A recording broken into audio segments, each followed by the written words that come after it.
Baik, selamat sore Bapak Ibu. Baik, kami di sini sebagai panitia dari Kombel akan menyelenggarakan kegiatan diseminasi budaya positif lingkungan sekolah. Nah, di sini kali ini kesempatannya untuk pemateri adalah dibawakan oleh Ibu Julita Marita Panjaitan. Nah, sebagai pembuka, mohon maaf Bapak Ibu, jangan ini ya Bapak Ibu, saya juga baru belajar membuat pantun. Jadi untuk membuka sesi diseminasi ini, saya buka dengan pantun.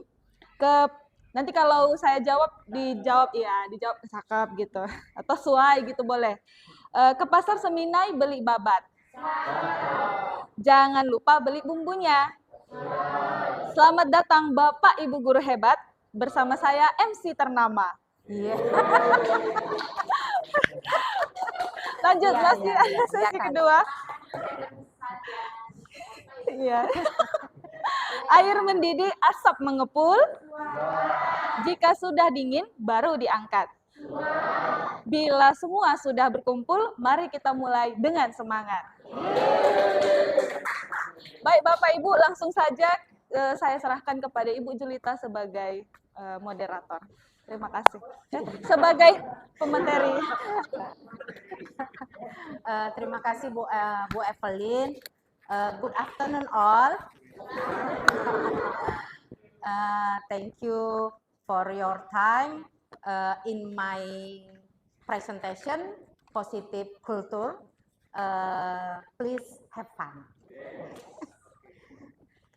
Baik Bapak Ibu, terima kasih buat waktu, kemudian terima kasih buat Bapak Kepala Sekolah yang telah memberikan kesempatan kepada kami sebagai CGP Angkatan 11 Kabupaten Pelalawan untuk mendiseminasikan budaya positif di lingkungan sekolah. Di sini, ini berikut adalah sebagai fasilitator dari angkatan kami, kemudian pengajar praktik. Oke. Nah kita, iya. Itu kayaknya itu menurunkan mood kayaknya. Kita baik Bapak Ibu, sebelum kita memulai untuk menerima sharing saja di sini mengenai disiplin positif, kita akan melakukan ice breaking. Bapak Ibu boleh berdiri, tapi harus berpasangan, harus ada teman cewek-cewek karena berpegangan ini kayaknya. Iya, berpegangan. Pak Jamhor, ada. Pak Jamhor sama. Oke. Bapak Ibu, kita akan melakukan ice breaking, rentangkan, kemudian rekatkan, dan tepuk.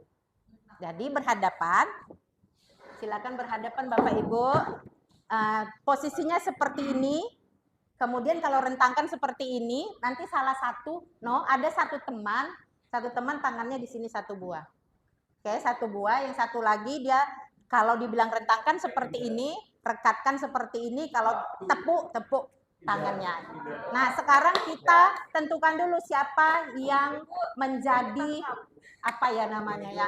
Ya korban lah ya, korban untuk ditepuk. Sebelah sini. Yang sebelah sini. Sebelah kanannya saya berarti yang stay. Oke, baik, instruksinya dari saya ya Bapak Ibu. Yang stay sebelah kanan saya, yang stay sebelah kanan saya. Ditolonglah ya. Baik, saya akan berikan informasinya. Tolong fokus. Pak Mul, jangan nampak kali umur itu ya. Oke. Rentangkan. Rekatkan.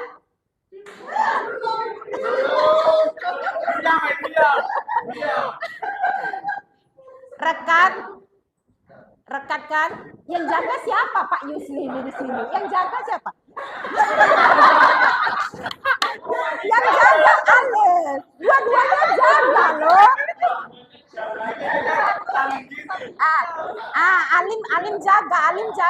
Alim jaga ya. Bapak yang tepuk.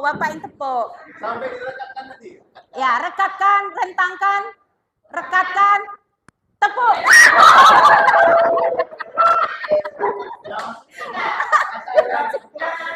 Beneran. Rekatkan. Ya, rekatkan masih. Rekatkan. Rekatkan. Rentangkan. Rekatkan. Rentangkan. Tepuk. Oke, ganti. Sekarang sudah gini saya. Balas. Kuat ya, balas. Rentangkan. Rekatkan. Rentangkan. Salah. Nafsu kali. Rekatkan. Rentangkan. Rekatkan. Tepuk. Oke, terima kasih Bapak Ibu. Baik, terima kasih buat semua partisipasi kita. Semoga kita bisa mengikutinya dengan have fun. Ya mohon maaf ini agak susah ya Bapak Ibu, ada kesalahan tadi.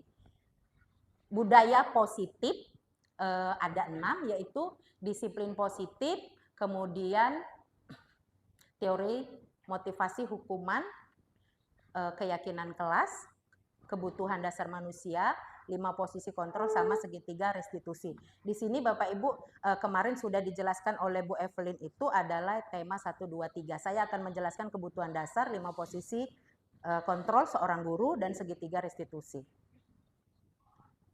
Nah, yang menjadi kebutuhan dasar manusia, sebelum saya mengkonfirmasi apa yang saya dapatkan di dalam mempelajari materi tentang disiplin positif, yang menjadi tujuannya adalah menjelaskan kebutuhan dasar yang menjadi motif dari tindakan manusia, baik murid di sini dan guru Bapak Ibu. Menganalisis dampak tidak terpenuhinya kebutuhan dasar terhadap pelanggaran peraturan dan tindakan yang tidak sesuai dengan nilai kebajikan.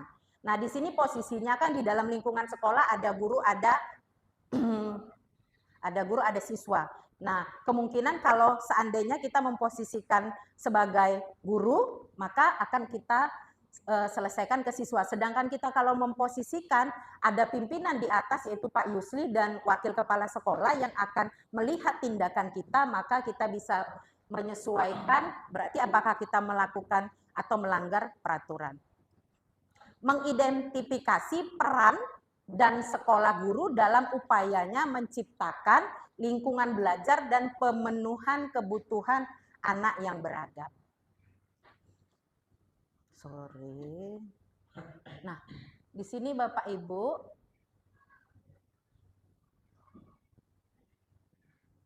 ada pertanyaan pemantik yang akan kita gunakan nantinya di dalam membantu kita untuk memahami 5 dasar kebutuhan manusia. Mungkin boleh saya minta kepada Pak Mul untuk membacakan pertanyaan pemantik ini.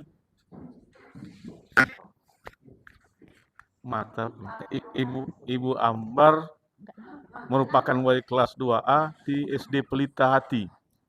Sedang bingung menghadapi ulah salah satu murid di kelasnya, yakni Doni. Beberapa anak di kelas 2A telah datang padanya dan mengeluhkan Doni yang seringkali meminta bekal makan siang mereka dengan paksa. Jika Anda menghadapi situasi seperti Ibu Ambar, apa yang akan Anda lakukan? Menurut Anda, kira-kira apa alasan Doni melakukan hal ini? Nah, baik, terima kasih buat Pak Mul yang telah membacakannya. Di sini kita akan melihat Bapak Ibu, menurut Anda kira-kira apa alasan Doni melakukan hal itu? Jadi dari 5, jadi sebenarnya bisa 5-5-nya yang sedang dibutuhkan oleh si Doni. Tergantung jawaban daripada Doni. Nanti kita akan coba mengkonfirmasi kira-kira apa sih jawaban Doni ketika mau memenuhi kebutuhan dasarnya, yaitu untuk bertahan hidup dan sampai berikutnya. Nah, sebelum saya lanjut Bapak Ibu, kami juga sebenarnya diminta untuk tetap mengkonfirmasi. Kita akan mendengar video yang dari YouTube. Ini juga sebenarnya linknya ke PMM. Bentar ya Pak Ibu, loading. Ini waktunya agak panjang Bapak Ibu, 12 menit. Mudah-mudahan bisa tetap senang ya. Udah pakai ini sih.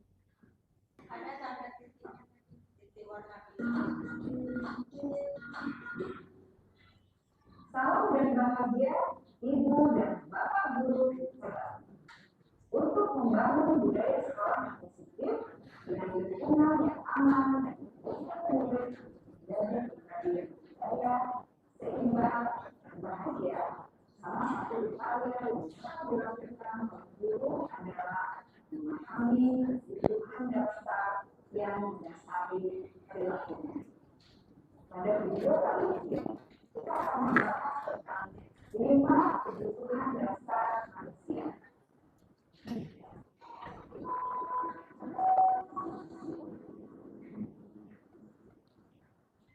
Ki Hajar Dewantara dalam salah satu kehidupannya kita ambil contoh perbandingannya dengan hidup tumbuh-tumbuhan.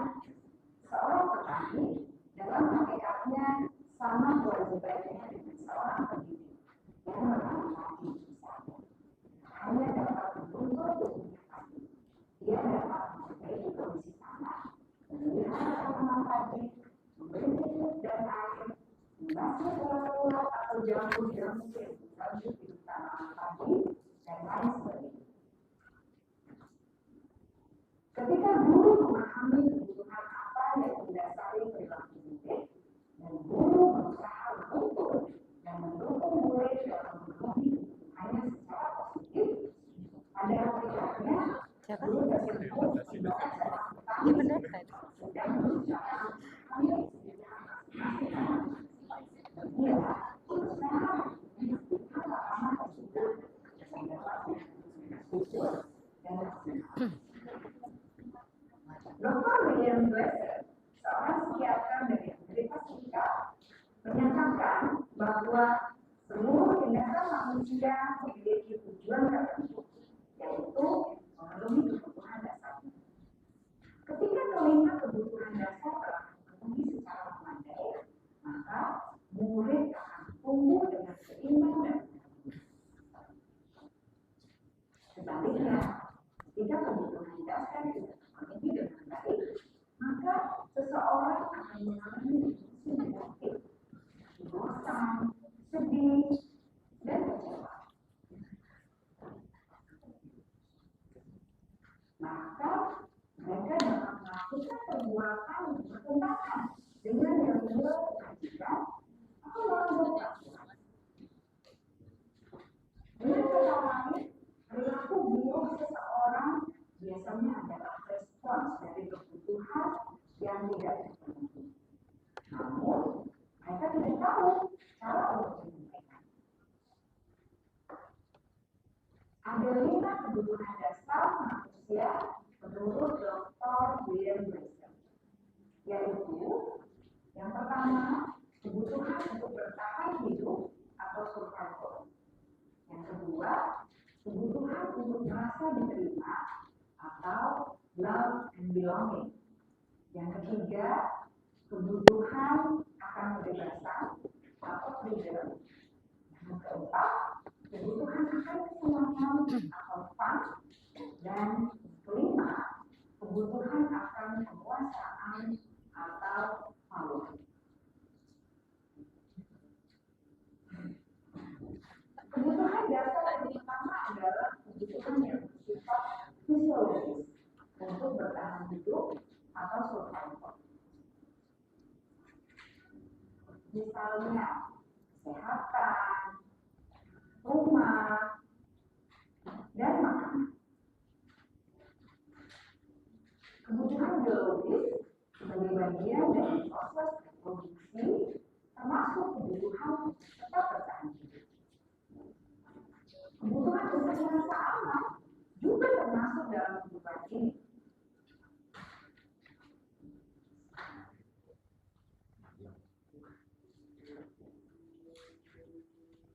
Agar murid dapat belajar dengan baik, juga mereka akan merasa aman, pangan, sandar, dan pakan harus terpenuhi.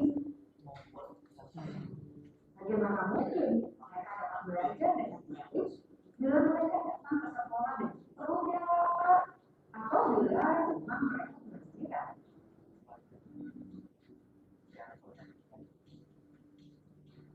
kita mengakui kebutuhan pertama yang sebagian besar bersifat fisiologis, mari kita lihat kebutuhan kedua sampai kelima yang semuanya berhubungan dengan psikologis. Mari kita lihat kebutuhan yang kedua, yaitu kebutuhan akan perasaan diterima oleh kelompok atau komunitasnya atau kebutuhan belonging. Kebutuhan ini meliputi keinginan untuk tetap terhubung dengan orang lain seperti teman, keluarga, teman kerja, dan kelompok di mana kita tergabung. Setiap murid ingin menjadi bagian yang berharga dari kelas dan juga sekolah. Mereka juga ingin diterima oleh orang lain dan kelompoknya. Bahkan, murid yang terlihat paling cuek jauh di dasar hatinya pasti ingin merasa diterima. Sebagai guru, seharusnya kita dapat menerima murid kita apa adanya, sesuai dengan programnya. Karena setiap murid adalah unik. Mereka memiliki kekuatannya masing-masing, sehingga guru seharusnya bisa menciptakan kesempatan untuk murid kolaborasi dan memiliki ikatan emosi satu sama lain. Murid-murid yang memiliki kebutuhan yang besar untuk merasa diterima, biasanya mereka belajar karena suka pada gurunya. Dan mereka juga suka bekerja dalam kelompok. Kebutuhan yang ketiga adalah kebutuhan akan kebebasan atau kebutuhan membuat pilihan. Murid harus diberi kesempatan untuk membuat pilihan dan bertanggung jawab atas pilihan yang mereka ambil. Memberi mereka kebebasan bukan berarti membiarkan mereka melakukan apa saja yang mereka mau, melainkan lebih memberi mereka kesempatan untuk membuat pilihan, menyuarakan pendapat mereka dan percaya diri, dan memberi mereka kesempatan untuk mencoba hal-hal yang baru. Pembelajaran dengan metode yang beragam dan menarik juga akan memenuhi kebutuhan murid tentang kebebasan ini. Pembelajaran berdiferensiasi, di mana guru menyediakan beberapa jenis tugas yang bisa dipilih oleh murid sesuai dengan mereka, sangat baik untuk mengembangkan murid menjadi lebih mandiri dan memiliki motivasi internal. Karena kebutuhan akan kebebasan pada dasarnya adalah kebutuhan untuk mandiri, memiliki otonomi, memiliki pilihan, dan mampu mengendalikan arah hidupnya sendiri.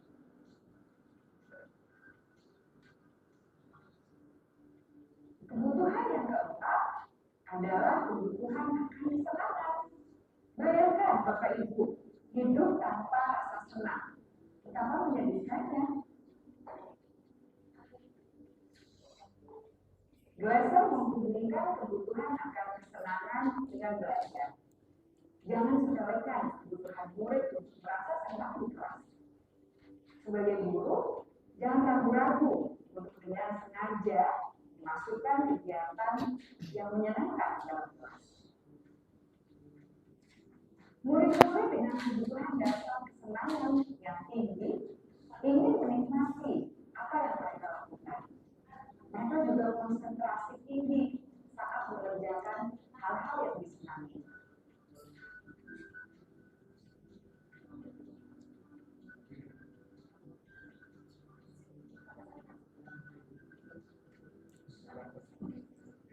Kebutuhan yang kelima adalah kebutuhan akan penguasaan. Setiap murid memiliki kebutuhan untuk merasa kompeten, menjadi terampil, diakui pencapaian dan keterampilannya, didengarkan, bisa membuat dampak dan pengaruh, dan memiliki rasa empati. Mereka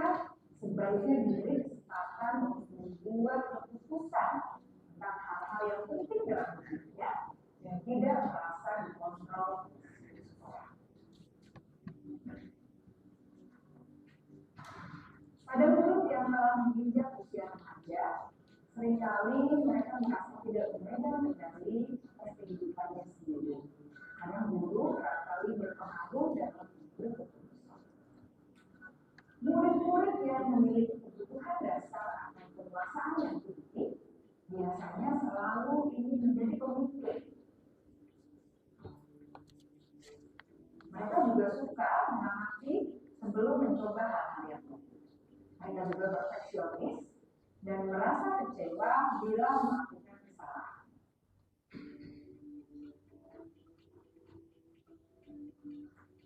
Ibu dan bapak guru sangatlah penting bagi kita untuk mengetahui kebutuhan dasar murid-murid, agar kita memahami alasan dibalik sikap dan tingkah laku mereka.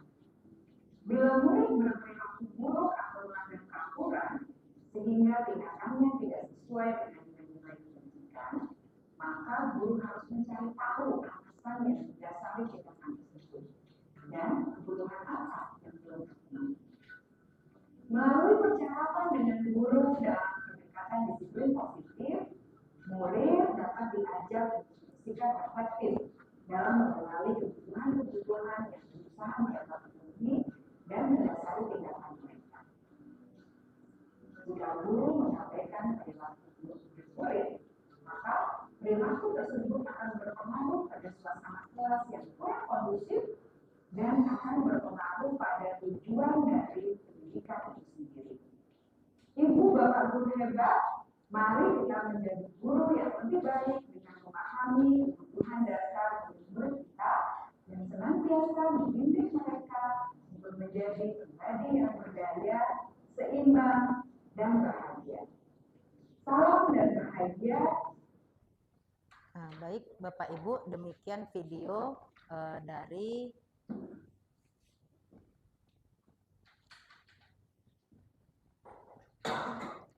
pemaparan dari 5 kebutuhan dasar manusia. Di sini saya sedikit akan mengkonfirmasi kembali mengenai dasar-dasar atau 5 kebutuhan dasar dari manusia. Yang pertama itu adalah bertahan hidup. Kemudian yang kedua adalah yang paling dibutuhkan itu adalah kasih sayang dan rasa diterima. Yang ketiga adalah penguasaan, kemudian kebebasan dan kesenangan. Seluruh tindakan manusia memiliki tujuan tertentu, Bapak Ibu. Ketika tindakannya pun baik ataupun buruk, pasti ada tujuan. Semua yang kita lakukan adalah usaha terbaik kita untuk mendapatkan apa yang kita inginkan.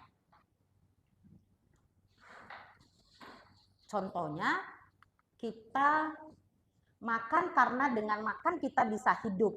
Kemudian kita menonton film bersama keluarga karena butuh kesenangan.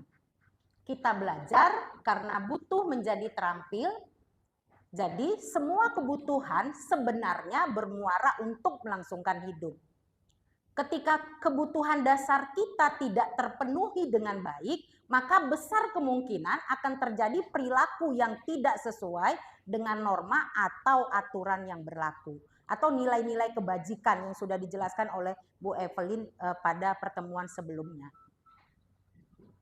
Di sini kita akan bahas mengenai kebutuhan bertahan hidup, merupakan kebutuhan yang bersifat psikologis untuk bertahan hidup, misalnya kesehatan rumah dan makanan. Kebutuhan biologis juga ada, sebagian dari proses reproduksi.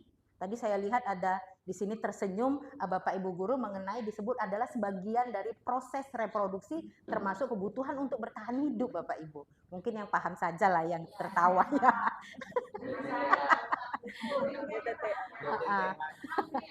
Komponen psikologis pada kebutuhan ini meliputi kebutuhan akan perasaan aman. Nah, kita kembali teringat masalah kasus Doni tadi yang dibacakan oleh Pak Mul. Ketika ya Pak Mul tadi membacakan kasus Doni. Nah, kira-kira jawaban apa yang dimunculkan Doni ketika dia mau menyatakan bahwa kebutuhan saya itu adalah untuk bertahan hidup. Tadi kasusnya adalah, mungkin Pak Mul masih ingat ya Pak Mul, kasusnya si Doni ngapain Pak? Ambil makanan. Nah, kira-kira ada yang mau mengkonfirmasi pertanyaannya? Sorry, bukan pertanyaan. Jawaban Doni apa kalau ditanya guru? Kenapa sih nak kamu melakukan itu? Ya silakan. Saya lapar, Bu. Oke, saya lapar, Bu. Gitu ya. Coba kita lihat. Adakah jawabannya? Oke, karena ia lapar dan orang tuanya tidak membawakannya bekal makan siang.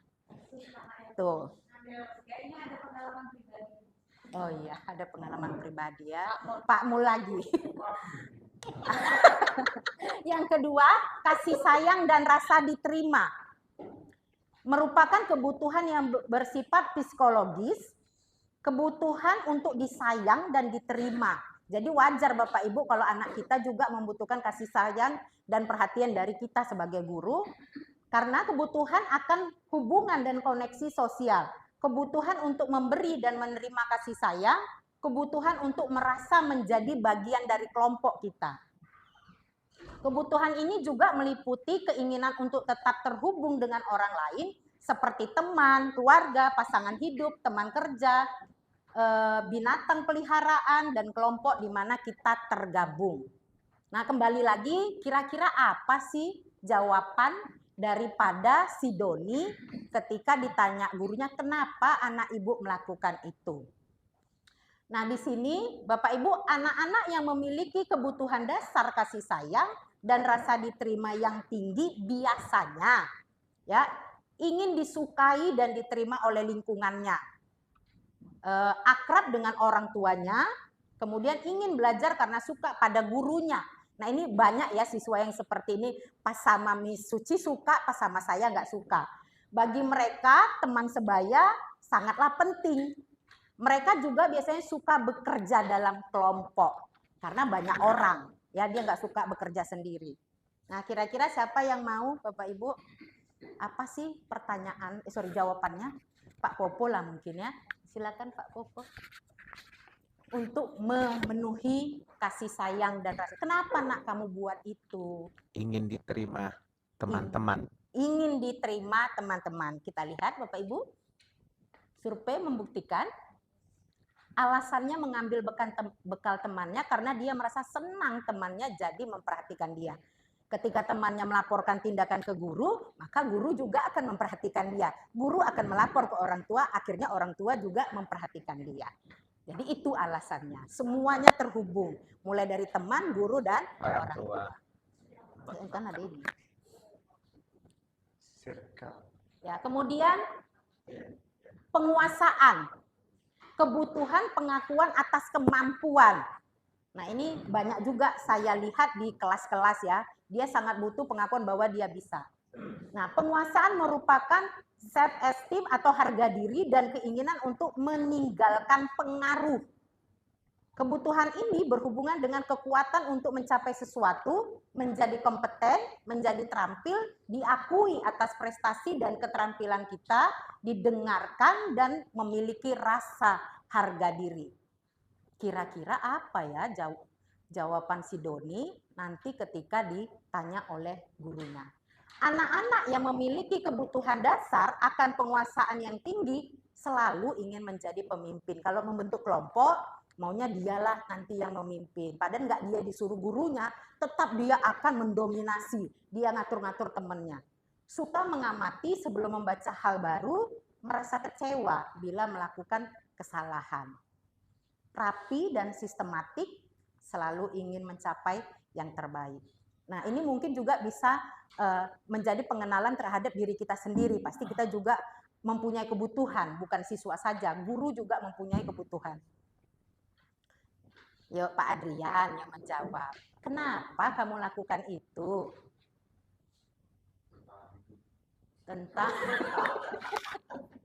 Tentang penguasaan. Apa ya? Adrian kenapa ngambil makanan temannya?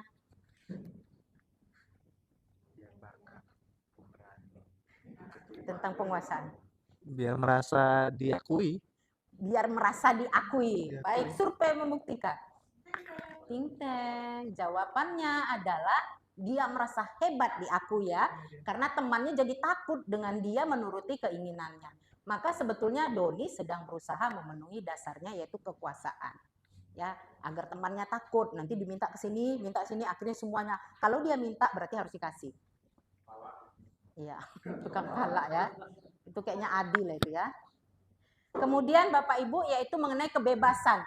Kebutuhan untuk bebas adalah kebutuhan akan kemandirian otonomi, memiliki pilihan dan mampu mengendalikan arah hidup seseorang. Anak-anak dengan kebutuhan kebebasan yang tinggi akan menginginkan pilihan. Jadi kalau dia di dalam pembelajaran maunya ada pilihan. Biasanya kita seperti apa? Apakah silakan kerjakan latihan ini atau silakan buat diskusi kelompok. Kalian buat kanva ya, kanvanya harus gini. Itu tidak ada pilihan. Berarti anak-anak yang kebutuhannya adalah kebebasan akan merasa tersiksa. Dia tidak akan bisa mengerjakannya dengan have fun ya mister ya, begitu. Kemudian perlu banyak bergerak. Ya, yang pernah saya alami itu Zafi sebutkan, saya perlu banyak bergerak Bu biar bisa kemampuan saya terkembangkan. Suka mencoba-coba, tidak terlalu terpengaruh oleh orang lain, senang mencoba hal baru dan menarik. Nah, kembali lagi.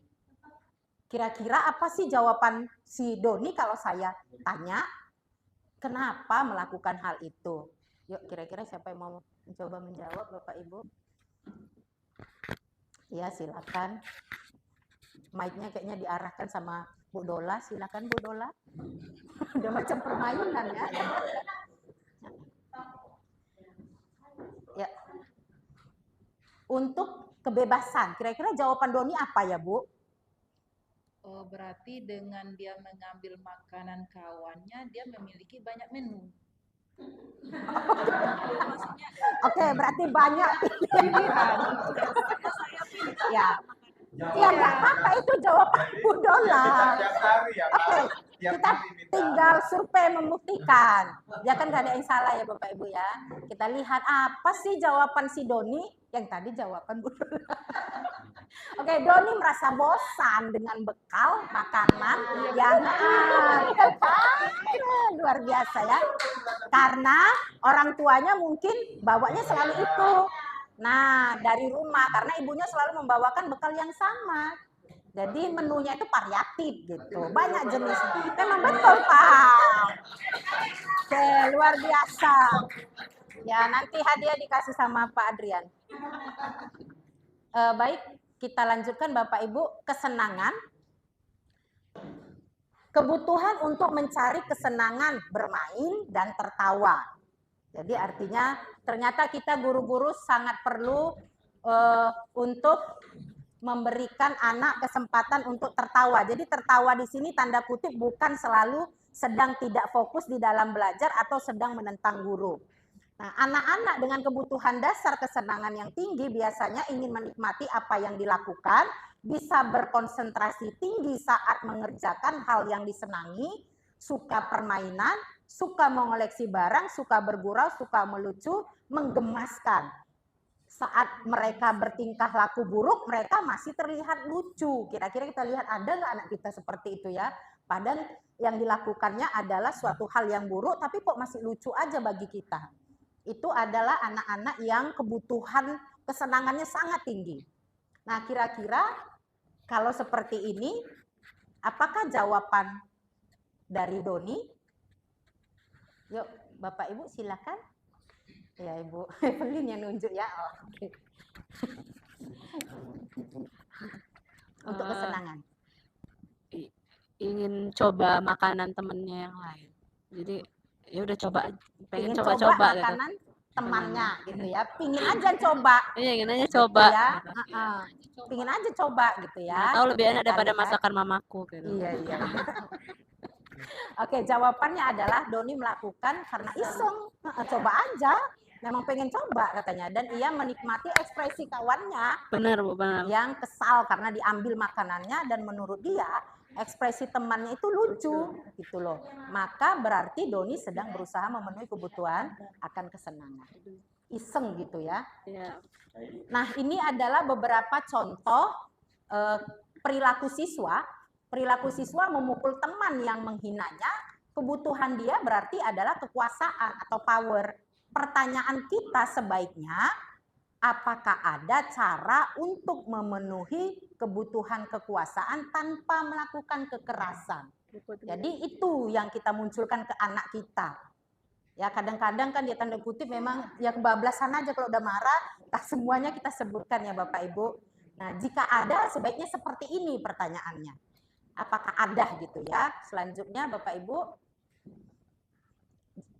menyebarkan gosip tentang teman sekelas, berarti dia sedang memenuhi cinta kasih atau sedang memenuhi perhatian gitu ya. Pertanyaannya sebaiknya, apakah ada cara untuk memenuhi kebutuhan cinta dan kasih sayang tanpa merusak reputasi orang lain? Mungkin ini ada kasus anak murid kita. Nah, sebaiknya, ternyata sebaiknya pertanyaan seperti ini, agar dia mungkin berani terbuka, karena dia menganggap, gurunya sedang tidak mengejas dia, atau sedang tidak menekan dia. Berarti guru saya ini bisa saya jadikan sahabat, ketika saya punya masalah untuk mencapai solusi yang baik.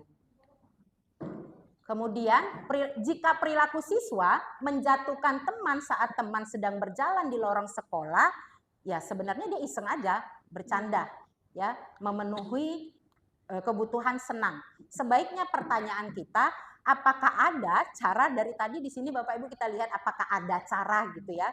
Jadi kita kembalikan ke cara dia, karena caranya yang salah. Jadi kita kembalikan ke dia, caranya ada nggak yang lain? Ya, untuk memenuhi kebutuhan senang tanpa menyakiti orang lain. Mungkin seperti itu Bapak Ibu. Selanjutnya, jika ada mengganggu di kelas, itu untuk memenuhi kebutuhan kebebasannya. Maka pertanyaan kita kepada siswa tersebut, apakah ada cara untuk memenuhi kebutuhan kebebasan tanpa mengganggu pembelajaran semua orang? Karena dia di sini mengganggu teman-temannya di kelas. Di sini pertanyaannya kalau saya lihat mengajak anak untuk bersikap reflektif dan menemukan solusi dari dirinya. Bukan kita yang menemukan solusinya, tapi kita sedang mengajak anak untuk bisa berpikiran, untuk reflektif dan akhirnya bisa mampu menghasilkan solusi.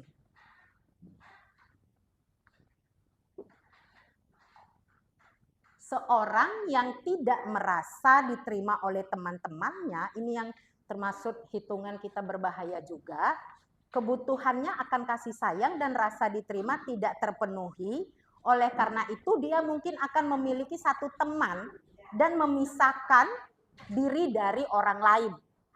Sebagai guru kita bisa membangun hubungan yang bisa membangun kepercayaan dengan anak ini. Nah, kalau kita seandainya Bapak Ibu ada teringat dengan anak-anak yang punya masalah dari penerapan-penerapan tadi, mungkin bisa kita akan bantu untuk menemukan, membantu murid tersebut untuk menemukan solusi yang akan dibuatnya. Jadi bukan dari kita, karena bisa jadi begini Bapak Ibu, muncul solusi dari kita, dia tidak nyaman, ya. Jadi itu adalah solusi kalau saya punya masalah seperti itu, tapi belum tentu untuk dia, untuk muridnya. Baik Bapak Ibu, kita ke posisi selanjutnya, yaitu budaya positif, yaitu 5 posisi kontrol guru. Nah, sebenarnya kontrol yang sudah kita lakukan itu sudah banyak yang masuk ke sini. Ada 5, ternyata kita punya beberapa nanti. Oh, saya ternyata di sini. Tujuannya, kita dapat menerapkan disiplin restitusi di posisi manajer. Jadi ada 5, nanti ternyata ada posisi manajer. Sebaiknya guru itu mengambil posisi manajer, tapi dengan cara menerapkan disiplin restitusi. Ya, yaitu minimal memantau agar dapat menghasilkan murid yang bertanggung jawab, mandiri, dan juga merdeka. Kalau teringat yang kemarin Bu Evelyn sebutkan, merdeka itu ternyata berat gitu ya. Karena merdeka itu harus bisa mengatur diri sendiri, bukan hal mengatur orang, tapi mengatur diri sendiri. Makanya berat. Dapat menganalisis secara kritis, reflektif, dan terbuka atas penemuan diri yang didapat dari mempelajari 5 posisi kontrol guru. Ini Bapak Ibu Diana Gosen yang mencetuskan budaya positif. Jadi beliau menyatakan bahwa budaya positif itu merupakan suatu program disiplin positif yang berpusat pada murid. Jadi harus pada murid. Fokus kita murid. Yang menemukan solusi murid, kemudian tujuan kita adalah murid melalui pendekatan restitusi. Diana Gosen dalam bukunya mengemukakan bahwa guru perlu meninjau kembali penerapan disiplin di dalam ruang kelas selama ini. Apakah telah efektif? Ya, kita kadang menyebutkan sudah menjalankan disiplin positif, tapi pertanyaannya apakah itu sudah efektif? Apakah sudah berpusat pada murid? Apakah disiplin itu sudah memerdekakan murid dan apakah memandirikan murid? Nah, bagaimana caranya dan mengapa? Nah, 5 posisi kontrol guru. Yang pertama ternyata penghukum. Kita akan lihat, oh saya ternyata seringnya melakukan apa ya gitu ya. Ketika saya belajar di sini, oh my God, ternyata saya selama ini sebagai ini. Pembuat merasa bersalah. Teman, loh kok teman lagi sih? Pemantau di sini adalah manajer. Oke ya Bapak Ibu, manajer ya yang terakhir. Oke, kita lihat satu persatu. Penghukum. Penghukum adalah seorang penghukum menggunakan hukuman fisik maupun verbal. Jadi bisa menghukum anak-anak atau murid itu kita melalui fisiknya, mungkin ya silakan lari lapangan, begitu ya Bapak Ibu. Kemudian kata-kata kita juga. Orang-orang yang menjalankan posisi penghukum senantiasa mengatakan bahwa sekolah memerlukan sistem atau alat yang dapat lebih menekan murid-murid lebih dalam lagi. Nah, itu dia. Kalau saya sih salah satunya di sini posisi saya sering melakukan kontrol saya sebagai penghukum. Nah, penghukum di sini guru-guru yang menerapkan posisi penghukum akan sering berkata, patuhi atau aturan saya atau awas gitu ya. Oke, seperti ancaman, kamu selalu saja salah. Nah, kita lihat, nanti Bu ini gimana? Enggak kan, kamu lagi. Berarti kita adalah penghukum. Selalu, pasti selalu yang terakhir selesai. Nah, itu adalah seorang guru penghukum. Guru seperti ini senantiasa percaya hanya ada satu cara pembelajaran bisa berhasil, yaitu cara saya. Cara saya pasti berhasil. Ya, itu adalah seorang guru penghukum.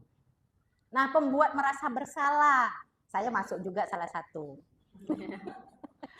Pada posisi ini, tapi sudah mulai berubah Bapak Ibu dikit-dikit.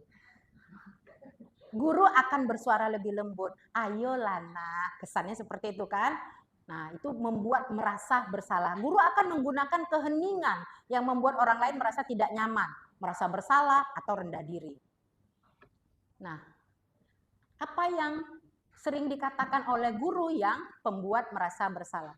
Ibu sangat kecewa sekali dengan kamu. Berapa kali Bapak harus memberitahu kamu ya? Iya. Gimana coba?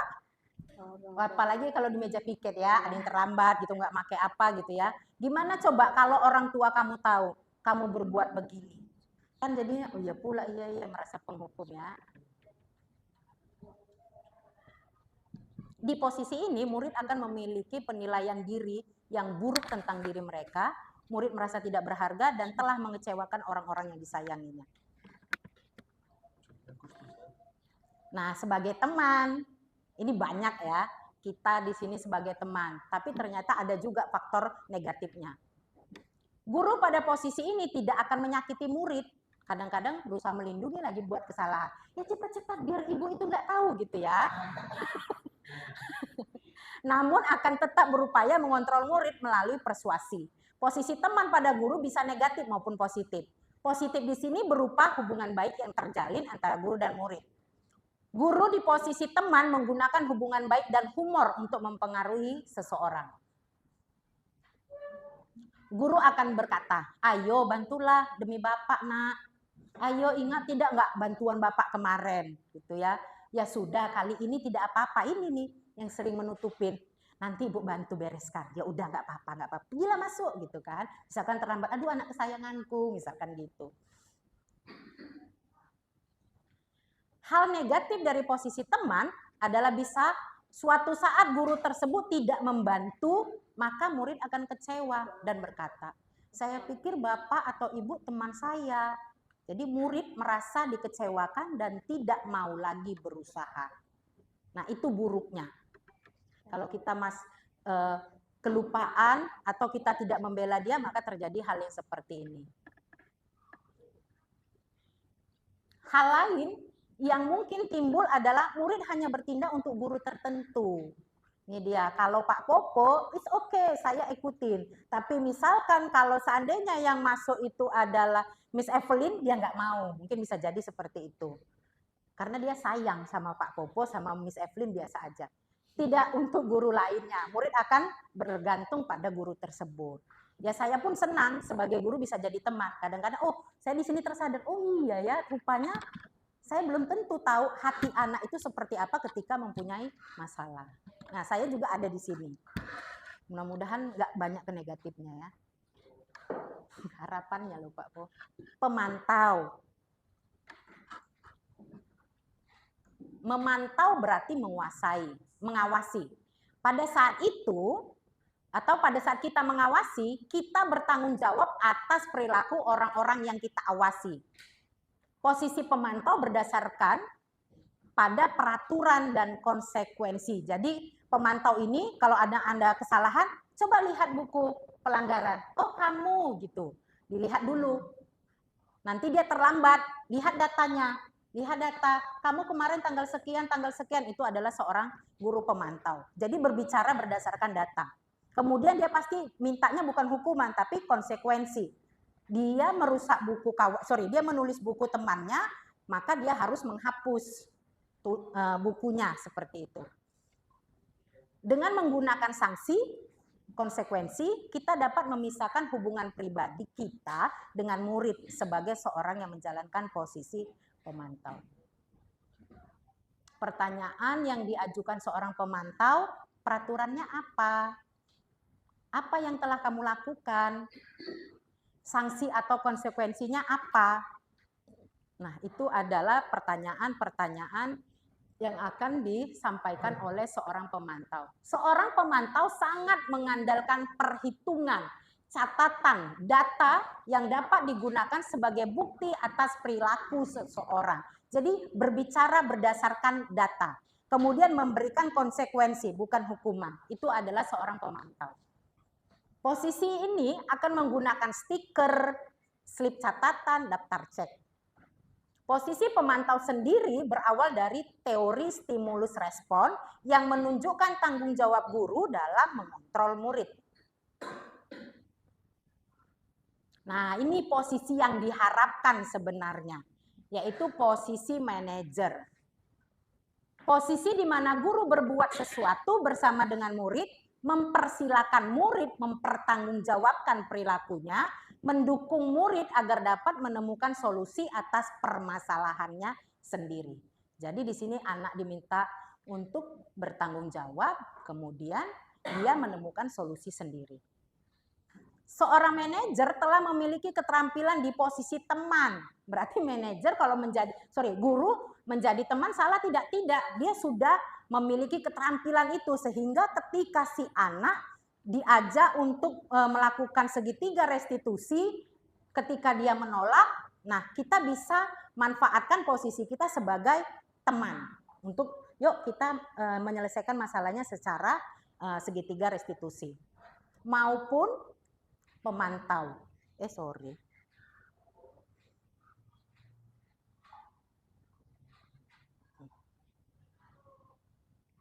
Kok jauh ya?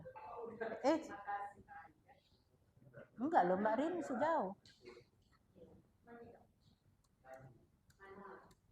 Enggak kepencet apa ya sama aku ya?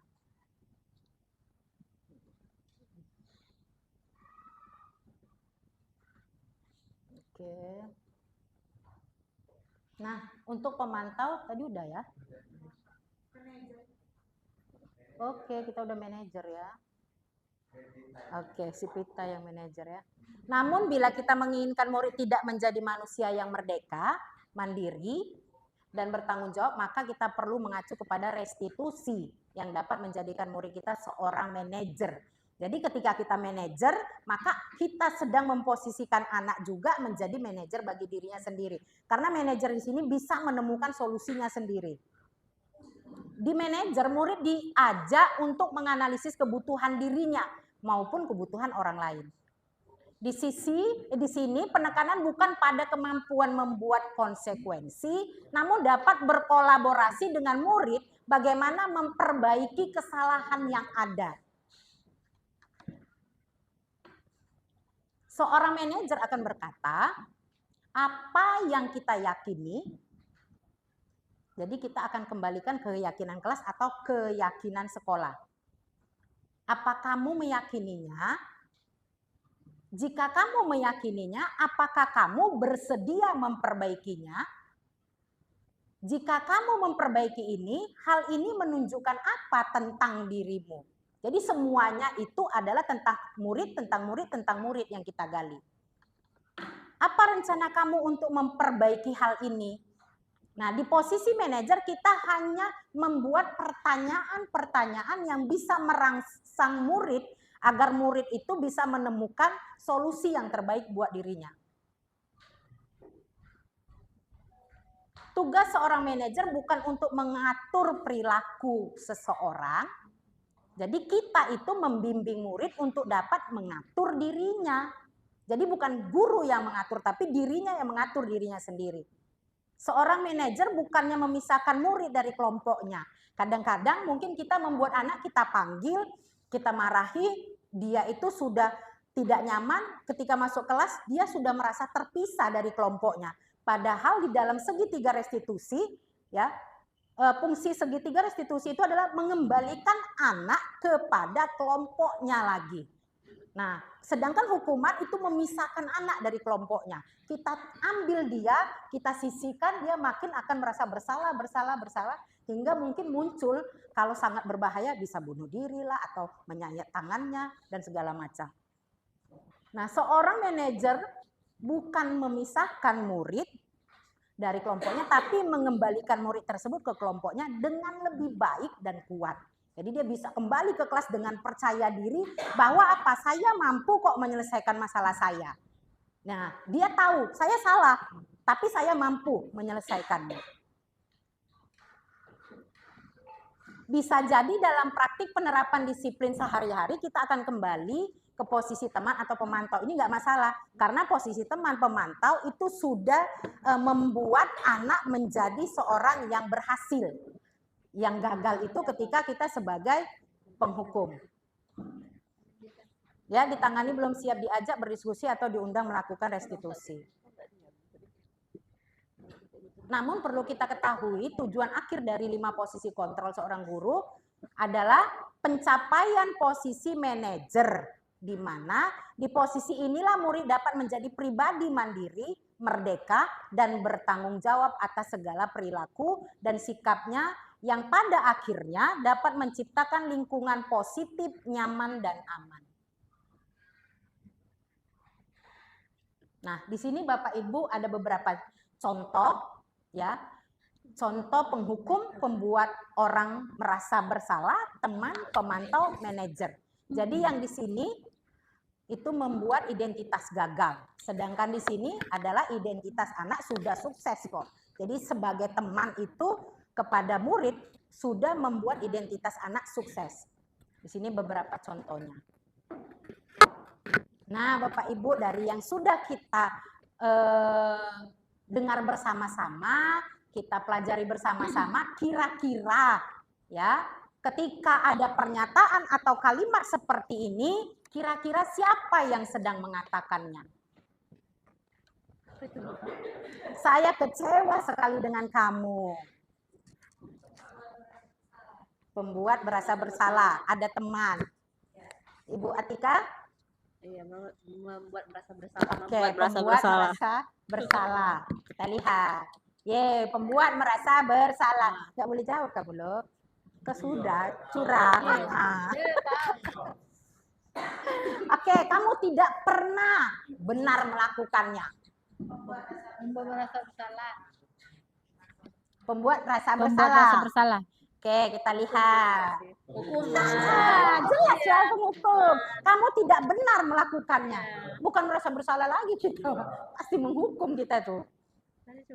Ayolah, lakukan demi ibu bapak. Teman. Iya, baru tadi teman. Tuh, teman Barin. Iya, ayolah. Ayolah.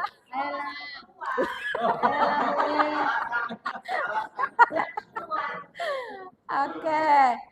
Apakah kamu mau mendapatkan stiker bintang hari ini? Mantap. Mantap. Mantap. Bagaimana kamu bisa menyelesaikan masalah ini? Manajer. Kamu selalu yang paling terakhir. Hukuman. Hukuman. Ya, siapa teman tadi? Sudah Hukuman yang bilang. Hukuman loh. Oke. Baik Bapak Ibu, ini adalah contoh dari penerapan kontrol seorang guru dengan 5 kontrolnya. Apa Des? Des, jangan aman ya. Ini harus ditampilkan pula. Habis pakai mister.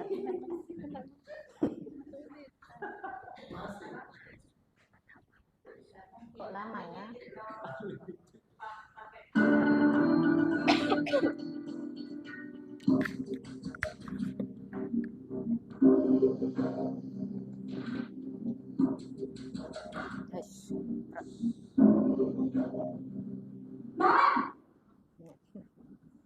Sini kamu.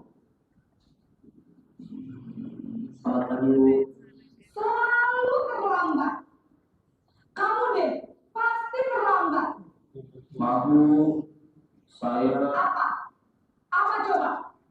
Alasan kamu apa lagi? Kapan sih kamu tidak terlambat? Malas sekali ya kamu jadi anak. saya Dasar pemalas. Gak kapok-kapok sih kamu. Sudah berapa kali terlambat? Sana, kamu keliling lapangan basket 2 kali. kenapa saya harus keliling lapangan basket Bu? Kenapa? Kamu ngelawan ibu. Berani-beraninya jawab. Sudah terlambat, masih berani jawab pula. Sekarang, keliling lapangan basket 5 kali sekalian. Biar kapok. Cepat. Pergi sana ke lapangan basket.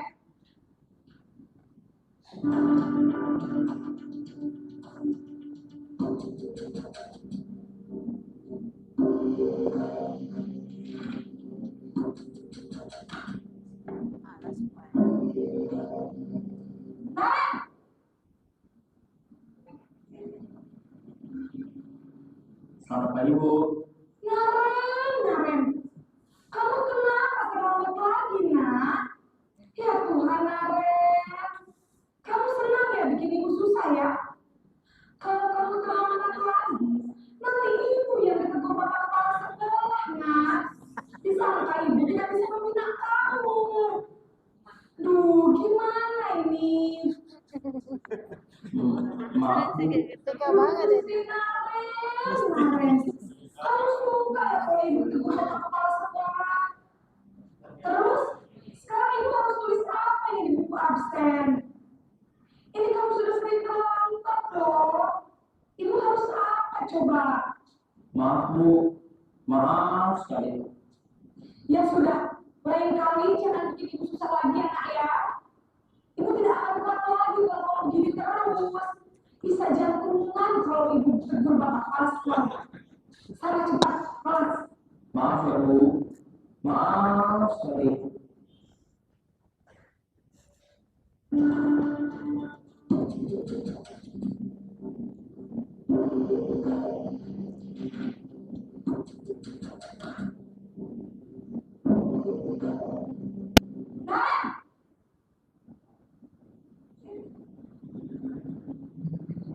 Selamat pagi Bu. Wah, sudah jam berapa ini nak. Terlambat lagi ya saya. Iya Bu, habis guru saya belum bangunkan saya Bu. Kamu malah menyalahkan ibu kamu. Kamu bukannya anak yang larinya paling kencang. Kok terlambat sih? Iya Bu, saya memang terlambat bangun tadi. Jadi biarpun saya lari kencang, tetap gak kekejar Bu. Ya sudah sana. Nanti lain kali larinya lebih kencang lagi ya. Biar gak terlambat lagi. Bikin senang ibu. Demi ibu. Bisa kan? Bisa Bu. Ya sudah sana masuk kelas. Ibu beresin urusan absen kamu. Kamu ini ada tes aja. Barin itu.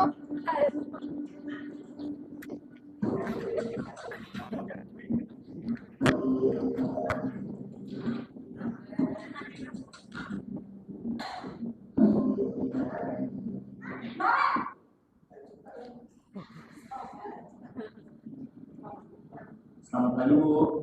Naren, apa peraturan sekolah kita tentang jam berapa kita harus masuk sekolah? Kita harus di sekolah jam 7 Bu. Iya betul, sekarang sudah jam 7.20. Naren sudah tahu konsekuensinya jika terlambat hadir. Paham Bu, saya harus tinggal kelas pas jam istirahat selama 20 menit. Iya benar, konsekuensinya demikian.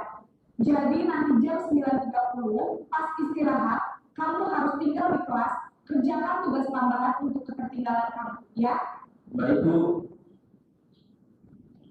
Tadi posisi apa?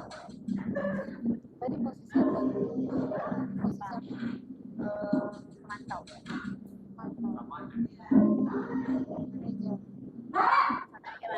Harus kita nggak diulang. Selamat pagi Bu. Biar rekamannya. Selamat pagi Naren. Maaf Bu, saya terlambat. Iya, sekarang masuknya jam 7, sekarang sudah jam 7.20. Jadi sekarang bagaimana ini Naren? Maaf Bu, saya lupa alarm saya semalam. Baiklah, menurut kamu, keyakinan sekolah yang mana yang perlu kamu tingkatkan? Menghargai diri sendiri dan orang lain mungkin ya Bu. Setuju. Jadi, apakah Naren meyakini prinsip saling menghormati tersebut? Iya Bu, saya meyakininya. Apakah Naren bersedia memperbaiki masalah keterlambatan ini? Bersedia Bu. Bagaimana kamu akan memperbaiki masalah keterlambatan ini? Saya akan coba untuk tidak lupa menyetel alarm saya Bu. Baik, kalau Naren lupa menyetel alarm di rumah, ada orang yang kira-kira bisa bantu mengingatkan tidak? Ada Bu, kakak saya, Kak Emma. Ada lagi selain Kak Emma? Selain Kak Emma, ada ibu saya. Baik, jadi yang mengingatkan Naren adalah Kak Emma dan ibu kamu ya. Kira-kira akan mulai setel alarm kapan ya Naren? Setelah pulang sekolah, akan segera saya lakukan.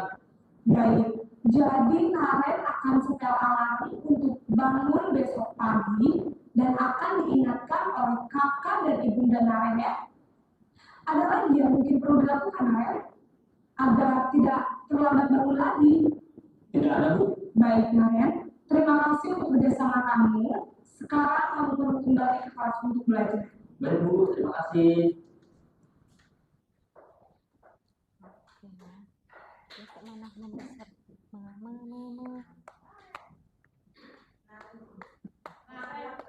Mana ini mana? Duh, kok nggak mau? Oke.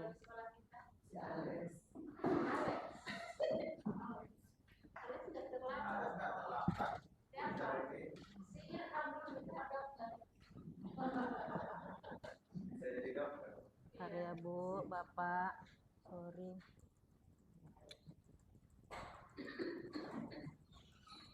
Oh, jauh kali. Sorry ya Bapak Ibu, sebentar. Terlalu jauh.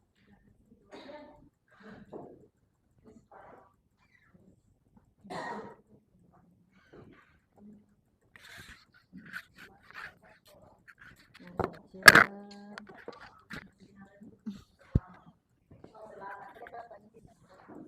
saja.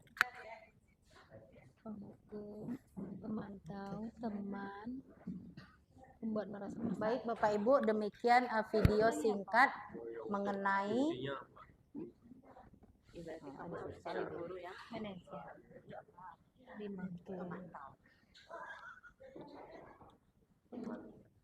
kita akan yang ketiga Bapak Ibu, yaitu segitiga restitusi. Ini saya lewatkan ya Bapak Ibu ya, sorry. Segitiga restitusi merupakan proses menciptakan kondisi bagi murid untuk memperbaiki kesalahan mereka sehingga mereka dapat kembali ke kelompok mereka dengan karakter yang lebih kuat. Restitusi juga merupakan proses kolaboratif yang mengajarkan murid untuk mencari solusi atas masalah mereka dan membantu murid untuk berpikir ingin menjadi orang seperti apa mereka. Tujuan mulia ini. Bagaimana mereka memperlakukan orang lain.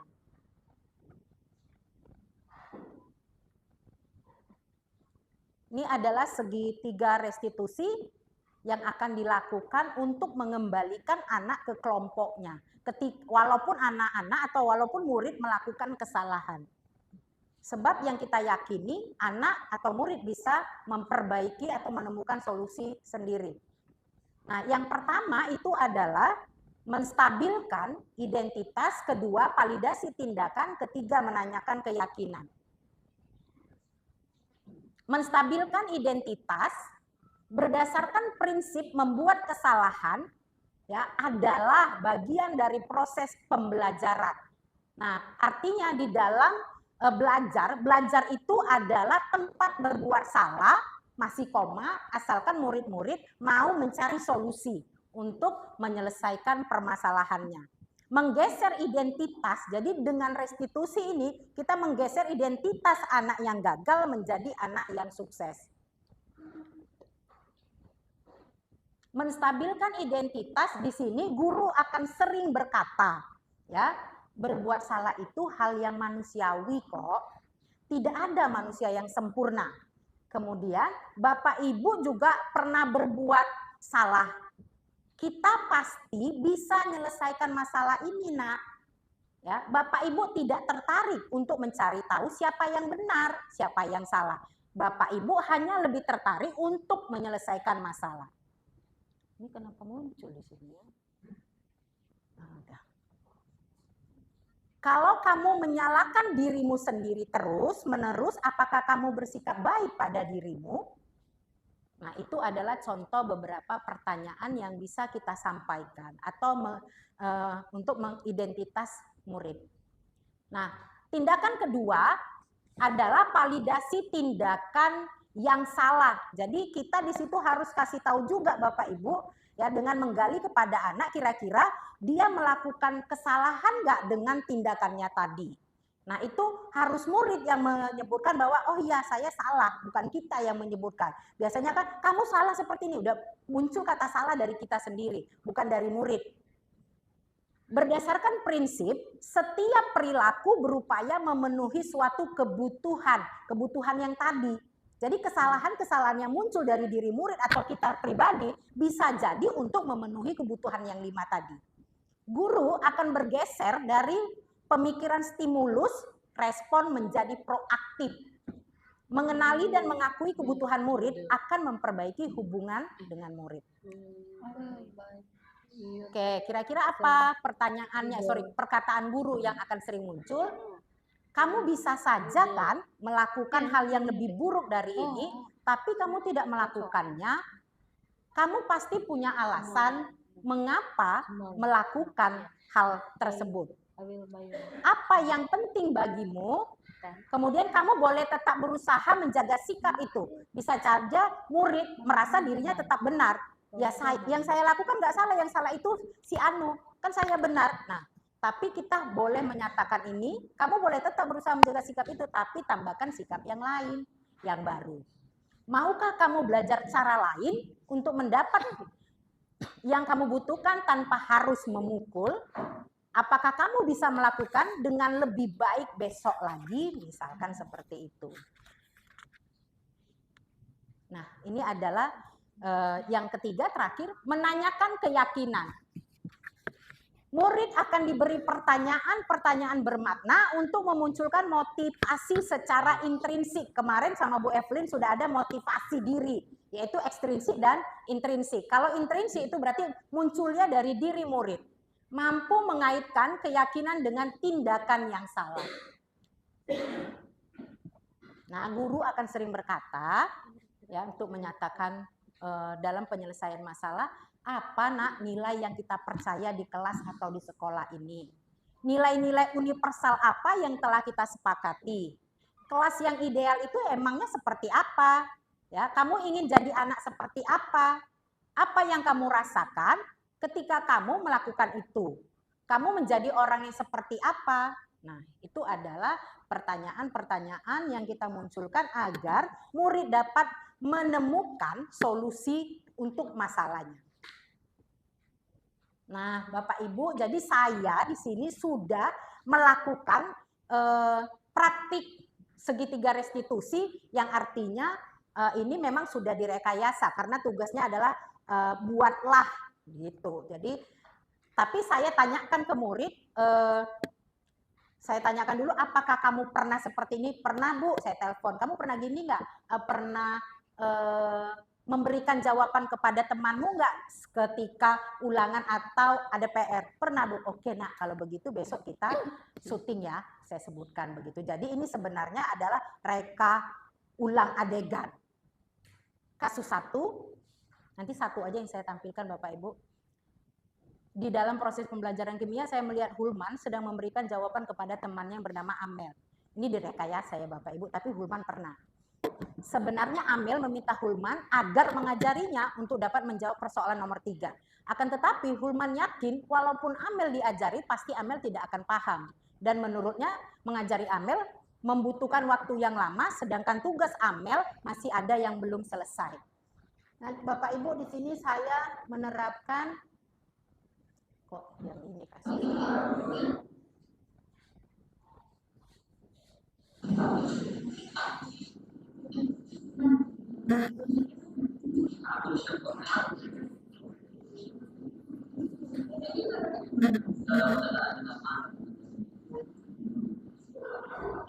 Ya, silakan masuk.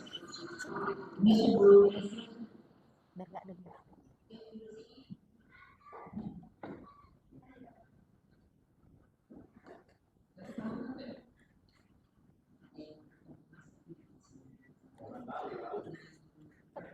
Tunggu Pak dia.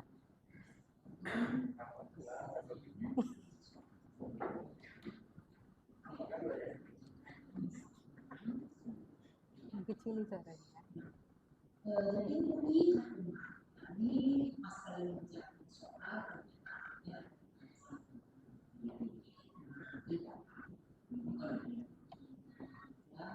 Bu, Bulma langsung mengambil buku Bulma. Bulma suruh tulis aja, adalah si akhirnya maunya jadi Ibu sebenarnya yakin sih Bulma itu punya alasan kenapa Bulma harus langsung masih ke depan Bulma tidak diajar Bulma minta ya. Kira-kira Ibu boleh tahu nggak apa sih alasan kamu langsung masih ke depan? Jadi kalau misalnya ini, saya akan berkali-kali itu pertama mungkin ada kamu nanya kamu baru sadar sedangkan soal-soal kamu masih ada kayak 7 atau 6 kali jadi saya akan saya juga saya masih sisanya jadi apa? Jadi menurut Bulma tidak menemukan tadi itu benar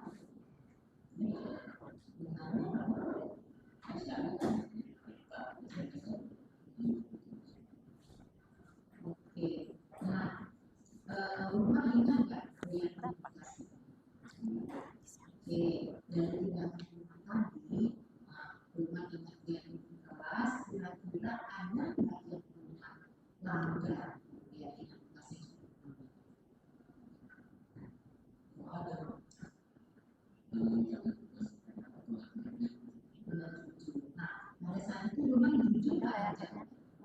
jujur. Yang nggak jujur siapa? Amel. Jadi menurut kamu Amel melanggar keyakinan jelas. Boleh ya? Boleh ya? Tidak. Maksudnya boleh tidak. Masing-masing. Jadi Amelnya yang nggak jujur gitu kan? Nah, kira-kira kamu menjerumuskan kawanmu nggak boleh udah belum?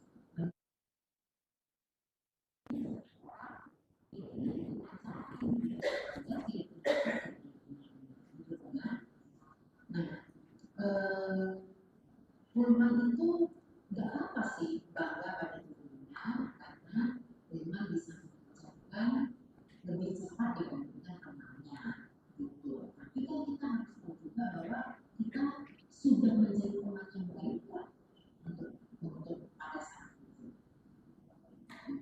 Enggak karena kamu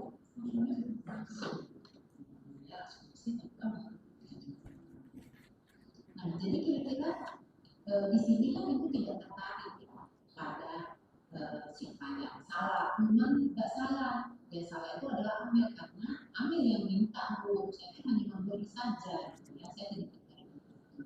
Jadi tadi kamu tugasnya masih ada yang belum selesai. Oke, menurut kamu itu bermanfaat gitu. Oke, kalau begitu. Jadi kira-kira ada nggak yang mau sampaikan sebelum kembali ke kelas?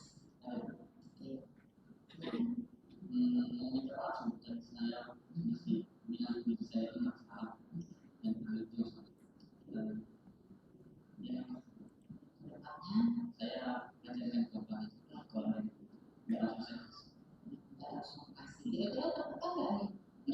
Oke, dengan ikhlas ya. Baik, terima kasih ya waktunya sudah mau bekerja sama untuk mencari solusi yang sudah terjadi di kelas ini. Itu macam nggak happy gitu aja, jadi happy no? Happy berarti pasti nah segala sesuatu yang tadi kita lakukan nanti akan di oke itu saja ya. Terima kasih banyak ya nak. Oke, Iman boleh kembali. Thank you man.